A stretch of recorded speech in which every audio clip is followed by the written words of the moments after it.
السلام علیکم ناظرین، میں ہوں اسم فاروق ساگری۔ آج میں آپ کو سلطان محمود غزنوی کے بارے میں سنانا چاہتا ہوں۔ وہ آتا تھا یہاں پر، ہندوستان حملہ کرتا تھا سومناتھ کے مندر میں۔ اس نے ادھر 17 حملے کیے، تو وہ اس کے بعد مال مول اکٹھا کر کے چلا جاتا تھا۔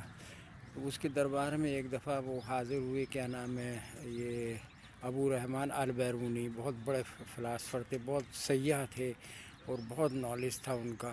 تو وہ یہ پیشن گوئیاں بڑی زبردست کرتے تھے، جو 100% صحیح نکلتی تھی ان کی پیشن گوئیاں۔ تو انہوں نے ان کے لیے 3-4 سوال پوچھے اور کہا دیکھو اگر تم نے کسی کا بھی جواب نہیں دیا تو میں تمہیں پھانسی دے دوں گا۔ انہوں نے کہا ٹھیک ہے، ان نے سارے سوال بوجھ لیے۔ تو ان کی بڑی کوشش تھی کہ اس کو مروا دے کسی طریقے سے، یعنی وہ اتنے دشمن بن گیا ہے ان کا، یعنی وہ آدمی مطلب اس قسم کا ان کے خلاف ہو گیا۔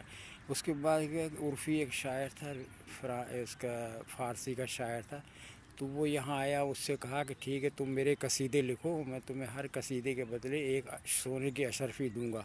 ان کا ٹھیک ہے، وہ جناب لکھتے رہے، انہوں نے 1 لاکھ کے قریب لکھ لی۔ جب یہاں پیش کی تو وہ چکرا گیا کہ 1 لاکھ میں کہاں سے لاؤں، اس سے کہتے چاندی کی لے لو۔ وہ چلے گئے ناراض ہو کے، یعنی کہ اتنا یہ دھوکے باز تھا، اس نے دھوکہ کیا، ان کو کچھ بھی نہیں دیا۔ وہ آخر وہ چلے گئے اور فوت ہو گئے۔